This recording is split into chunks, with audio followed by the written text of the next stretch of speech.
নমস্কার বন্ধুরা, কেমন আছেন আপনারা সবাই? আশা করি আপনারা সবাই ভালো আছেন, আমরাও সবাই ভালো আছি।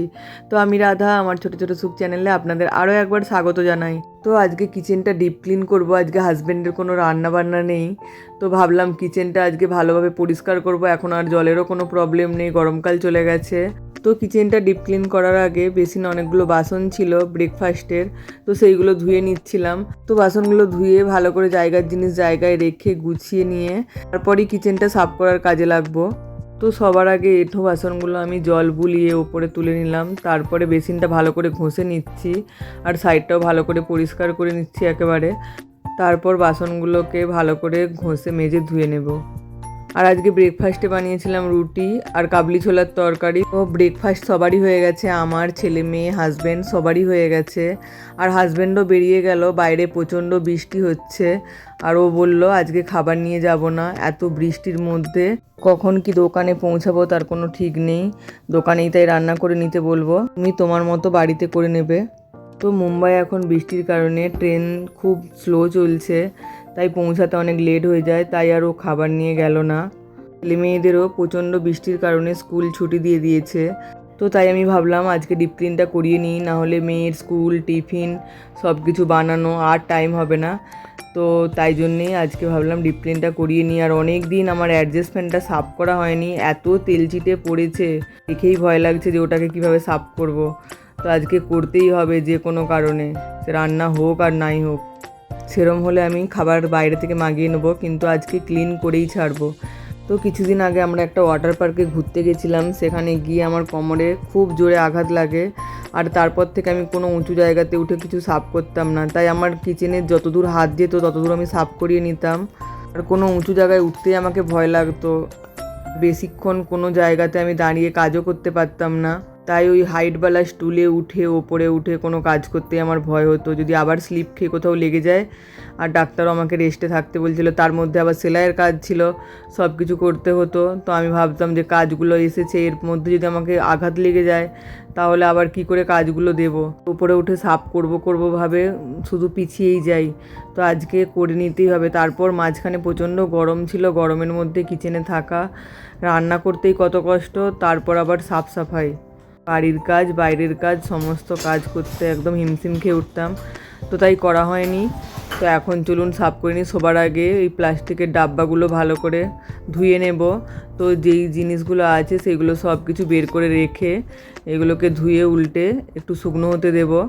তো কিচেন সাফ হওয়ার সব থেকে লাস্টে ওই ডাব্বাগুলোয় সব কিছু ভরে আবারও জায়গার জিনিস জায়গায় রেখে দেবো। এখন ঘড়িতে বাজে 10:30, এখন থেকে কাজটা করতে লেগেছি, জানি না কতক্ষণে কাজটা শেষ করতে পারবো।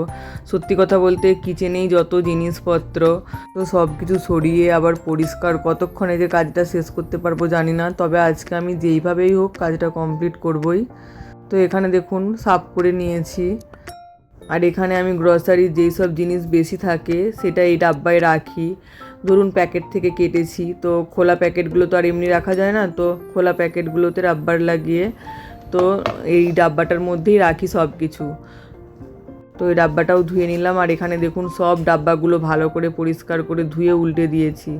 আর এখানে নতুন নতুন বিস্কিট ছিল, নতুন প্যাকেট বিস্কিটের, সেইগুলো একদম ডাব্বাতে ঢেলে দিচ্ছি, যেইগুলো শুকনো ডাব্বা সেগুলোতে ঢেলে দিলাম। তো বর্মশাই কালকে নিয়ে এসেছিলো বাটার, এগুলোকে এখানে বাটার বলে, গোল গোল, আমাদের দেশে যেমন লেডো ভাজা হয় সেই রকম। একটা টোস্টের প্যাকেট, এটাও ঢেলে দিলাম। আমার মেয়ে বাইরের এইসব টুকটাক জিনিস খেতে খুব ভালোবাসে, তো বাড়ির খাবারের সাথে সাথে এইসবও ওর জন্য আমাকে এনে রাখতে হয়। তো আমি তো বৃষ্টির জন্য বাইরে বেরোতে পারিনি, তো ওর বাবাই এইসব নিয়ে এসেছিলো, টোস্ট, খাঁড়ি, বাটার টোস্ট। তো চায়ের সঙ্গে খাবার সব জিনিস আমি এখানে ঢেলে নিয়েছি। চলুন এবার কিচেনে যাই। তো কিচেনে এসে সবার আগে আমি গ্যাসের চুলাটা খুলে নিচ্ছি, কেন কি ওর উপরে উঠেই আমি সাফ করব সব কিছু, তো ওর উপরেও নোংরা পড়বে, তাই সব কিছু এখন অন্য জায়গায় নিয়ে গিয়ে রাখছি। তো তেলচিটিগুলো তোলার জন্য এখানে আমি একটা লিকুইড বানিয়ে নিচ্ছি। তো এখানে দিয়ে দিয়েছি বেকিং সোডা আর দিয়ে দিয়েছি ভিনিগার, আর তার সঙ্গে যে কোনো বাসন মাজার লিকুইড দিয়ে এখানে একটা লিকুইড বানিয়ে নিয়েছি। তো এই জলটা দিয়ে আমি স্প্রে করব, তো তাড়াতাড়ি তাহলে তেলচিটেগুলো উঠে যাবে, তাই একটা স্প্রে বোতলে আমি এখানে এটা ঢেলে নিলাম। তো আমি এখন গ্যাস রাখার তাকের ওখানটায় উঠে পড়েছি। আর এখানেই একটা আমার গ্যাসের কাছে একদম সামনেই সুইচ দেওয়া আছে। সবার আগে সুইচটা সাফ করে নিলাম, আর ওটাতে আমি মিক্সারটা চালাই। আর এই সুইচটা একদম আমার গ্যাসের পাশেই দেওয়া আছে, সেই জন্য না খুব তেলচিটে হয়ে যায়। আর এই কিচেনের জানালার ওখানটাতেও তেলচিটে খুব বেশি পরিমাণে হয়, তাই এইগুলো ভালো করে এখানটায় ঘষে দিচ্ছি, কেন কি এখানটাতে তো রান্না হয়। আমার কিচেনের অনেক জিনিসই উল্টোপাল্টা জায়গায় বানানো আছে, যেমন একদম গ্যাসের সামনেটাই জানালাটা আছে, জানালাটায় এত তেলচিটে হয়, রোজ রোজ সাফ করি তবুও হয়। তারপরে এই সুইচ বোর্ডটা একটা সাইডে থাকলে আলাদা ব্যাপার ছিল, তা না করে একদম গ্যাসের সামনেই। আর এই দেখুন, সব থেকে নোংরা জায়গা হলো আমার এই অ্যাডজাস্ট ফ্যান। তো রান্নার তেল ধোঁয়া সব এটা দিয়েই তো পাস হয়, আমার চিমনি লাগানো নেই, তো কত নোংরা পড়েছে দেখুন। আমি একটা কটনের কাপড় নিয়েছি, সেইগুলোকেই ছোটো ছোটো করে টুকরো করে করে এগুলো সাফ করে করে ওর মধ্যে মুছে মুছে রাখছি, ওগুলো ফেলে দেবো। অ্যাডজাস্ট ফ্যানের যে ফ্যানটা আছে ওইটা তো বীজখানে হাজব্যান্ড একবার খুলে ওটাকে সাফ করে দিয়েছিল, ওর বাইরেও একটা কভার আছে ওইটাকেও সাফ করে দিয়েছিল, কিন্তু ভেতরটায় উঠে সাফ করা হয়নি। আর দেখুন কিভাবে তেল চিটে পড়েছে, কিন্তু এত পরিমাণে তেল চিটে হয়েছিল আমারও দেখে খুব খারাপ লাগছিল যে কবে সাফ করব, কিন্তু কিছুতেই হয়ে উঠছিল না। এত শরীরটা খারাপ ছিল, কোমরের যন্ত্রণার জন্য আমি কিছুতেই সাহস করে উঠতে পারছিলাম না। অ্যাডজাস্ট ফ্যানটাকে ভালো করে সাফ করে নেওয়ার পর এবারে দেওয়ালেও কোথাও কোথাও একটু একটু জলের ছিটে পড়ে, তো সেইগুলোও ভালো করে একদম সাফ করে দিচ্ছি। আর আমি যখন কোনো জিনিস সাফ করতে লাগি কোথাও আর বাকি রাখি না, একদম কোনা কোনা থেকে পুরো আমি সাফ করে দিই, একটা জায়গাও খালি রাখি না। আর ড্রয়ারের ভেতরগুলো আমার এখন পরিষ্কারই করা আছে, ওইগুলোকে আমি মাঝে মাঝেই পরিষ্কার করে ভেতরের জিনিস গুছিয়ে রাখি। তো ড্রয়ারের বাইরেটাও পরিষ্কার করি মাঝে মাঝেই, তবু একবার লাগে হাত এটাও সাফ করে দিলাম স্প্রে দিয়ে। আর হাজব্যান্ডকে বললে হয়তো ও করে দিত, কিন্তু কি বলুন তো, ছেলে মানুষরা কি আর মেয়েদের মতো সাফ করতে পারবে? আর হাজব্যান্ড সেইভাবে বাড়িতেও থাকে না, ওর কাজের জন্য রোজ তো ওকে দোকান যেতেই হয়, যদিও সানডেতেও বাড়িতে থাকে, তো সেই দিন কি আর এইসব কাজ ওকে দিয়ে করাতে ভালো লাগে? তারপর সানডে মানেই ছেলে মেয়েদের জন্য এটা ওটা বানানোর থাকে, তো কিছুতেই এতদিন হয়ে উঠছিল না। আজকে একদম ডিপ ক্লিন করে দিলাম। আর মেয়েদের তো কোনো নোংরা জায়গা দেখলেই ভালো লাগে না, মনে খুঁতখুঁতানি হয়, কিন্তু কি করব বলুন, শরীর আগে, শরীর না ঠিক থাকলে আমার ছেলে মেয়েকে কেউ দেখার নেই, আমাকেই দেখতে হয়। আর আমি যদি বেশি প্রবলেমে পড়ে যাই তখন আমার ছেলে মেয়ের দিকে খাওয়ানোরও কেউ থাকবে না, তাই আমি কোনো রিস্ক নিইনি। তো এখন আমি ভালো আছি, তো সেই জন্যই আজকে কাজটা করে নিলাম। আর এই মুম্বাই শহরে আমাকে হেল্প করার কেউ নেই, একা হাতেই বাড়ির সমস্ত কাজটা আমাকে করতে হয়। রোজকার তো কাজ আছেই, সবার বাড়িতেই থাকে, রান্না বান্না, ঝাড়ু পোছা, জামা কাপড় ধোয়া, মেলা, ছেলে মেয়ের দিকে দিতে যাওয়া আনতে যাওয়া। এর মধ্যে যদি আমি কখনো বিমার হয়ে যাই না, তো আমার ছেলে মেয়ে হাজব্যান্ড সবাই আমাকে আগে বলে যে ডাক্তার দেখাও, আর আমি চট করে ডাক্তার দেখাতে চাই না। কিছু হলে, খুব কিছু বাড়াবাড়ি হলেই তখনই ডাক্তার দেখাই। তো কখনো যদি আমার কিছু হয়, আমি যদি একটু শুয়ে থাকি, তো সবাই মিলে বলবে আগে ডাক্তার দেখিয়ে আসো।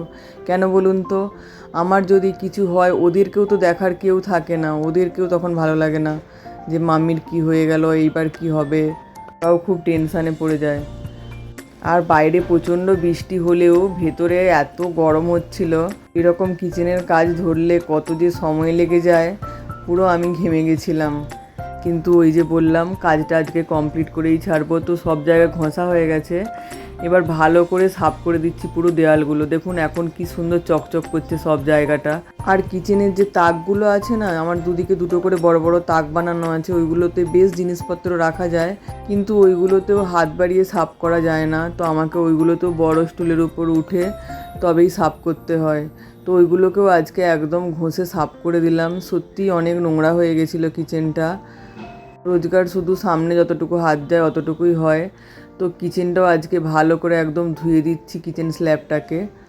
সত্যি কথা বলতে কাজগুলো করতে একটু কষ্ট হয়, কিন্তু হয়ে যাওয়ার পর এতটা শান্তি মিলে, মেয়েদের ঘর সবসময় পরিষ্কার পরিচ্ছন্ন থাকলেই দেখতে ভালো লাগে। আর এই কাজটা করতে করতে বেশ অনেকটা টাইম লেগে গেছে। আর আপনারা তো দেখেছেন আমার মেয়ে কতটা ছোট, তো বারবার আমার কাছে আসছিল, মাম্মি তোমার কখন কাজ কমপ্লিট হবে, আর ভাল লাগছে না, কখন থেকে তুমি এই কাজগুলো করছো। তো ওকে বুঝালাম, বুঝিয়ে বাজিয়ে যে দেখুন কিচেনটা পরিষ্কার করে নিয়েছি, কত সুন্দর লাগছে, এখন একদম ঝকঝক করছে নতুনের মতো। এখন প্রায় 4টার গায়ে গায়ে বাজতে যায়, এখনও কিছুই খাইনি। বীজখানে ছেলে মেয়েদেরকে খিদে পেয়ে গেছিলো, সকালেরই পরোটা আর ছোলার তরকারি ছিল, ওইগুলো খেতে বললাম। ওরা ওইগুলোই খেয়ে নিয়েছিল। কিচেনটা পরিষ্কার করে কী যে শান্তি লাগছে, চতুর্দিক দেখুন এখন একদম পরিষ্কার। আর এইখানে আমার দুটো জলের হান্ডা বসানো থাকে। কিচেন তো পরিষ্কার হয়ে গেছে, কিন্তু এখনও অনেক কাজ আছে। এবার জায়গার জিনিস জায়গায় লাগিয়ে দেবো, জায়গায় রেখে দেবো। তো অ্যাডজাস্ট ফ্যানটাকে আমি ধুয়ে নিয়েছিলাম, তো সেইটাকেই এখানে ভালো করে লাগিয়ে দিলাম। এটাকে টাইট করে এখানে লাগিয়ে দিচ্ছি। আর এইটার পর একটা বক্স আছে, ওই বক্সটাকেও লাগিয়ে দেবো। তো দেখে নিলাম একবার চেক করে যে ভালো করে টাইট হয়েছে কি না। এই বক্সটাকেও এখন লাগিয়ে দিচ্ছি। দেখুন এখন অ্যাডজাস্ট ফ্যানটাও একদম পরিষ্কার হয়ে গেছে। কিছুই না, ওইগুলোকে খুলে আমি সার্ফের জলে বেশ কিছুক্ষণ ডুবিয়ে রেখে দিয়েছিলাম সার্ফ দিয়ে, তারপর ঘষে দিতেই উঠে গেছে। আর এখানে গ্যাসের চুলাটাও নিয়ে চলে এসেছি। ওগুলো সব আমি হলে নিয়ে গিয়ে রেখেছিলাম। তো এখন সব জায়গার জিনিস জায়গায় লাগিয়ে দিচ্ছি আবার যেমন ছিল।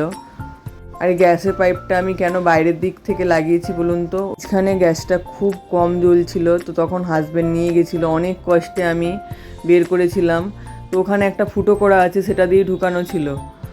তো বের করার সময় বের করে ফেলেছি, লাগানোর সময় আর কিছুতেই ওইটা দিয়ে লাগাতে পারিনি। আর ভাবলাম যদি আবার গ্যাসে কিছু হয় তার থেকে বাইরে দিয়েই লাগানো থাকুক। আর এইখানটাও দেখুন সুন্দর করে অর্গানাইজ করে ফেলেছি। আমার এমনিতে বেশি কিছু কিচেনের অর্গানাইজ জিনিস নেই, তো ভাবছি পরে পরে একটু কিচেনটাকে ভালো করে সাজাবো। এখন যেমন আছে সেরমভাবেই সব কিছু রেখে দিই। তবে যেইটুকুনি জিনিস থাকে সেইটা দিয়ে আমি সাজিয়ে গুছিয়ে রাখার চেষ্টা করি। কিচেনটা আমার খুব ভালোভাবে পরিষ্কার হয়ে গেছে, যদিও অনেকটা লেট হয়ে গেছে। তো চলুন, ছেলে এখানে পার্সেল নিয়ে এসেছিলো রাইস, বলছিল মাম্মি রাইস খাবো। তো সেই জন্যে রাইস নিয়ে এসেছিলো, আমাদের জন্য নিয়ে এসেছিলো চিকেন রাইস আর ওর জন্য ভেজ রাইস। তো সেইগুলোই আমরা খেয়ে নিচ্ছিলাম। তার সাথে একটা টাইম পাস দিয়েছে আর রসুনের চাটনি আর টাইম পাস। চলুন খাওয়া দাওয়াটা করে নিই, পেটে এখন ছুঁচোয় ডন মারছে। তো আজকের আমার এই কিচেন ডিপ ক্লিন ভিডিওটা আপনাদের কেমন লাগলো অবশ্যই কমেন্টে জানাবেন। ভালো লাগলে একটা লাইক, চ্যানেলটা সাবস্ক্রাইব করে দেবেন। ভালো থাকবেন, দেখা হচ্ছে আবারও একটু নতুন ভিডিওর সাথে। Tata, bye bye.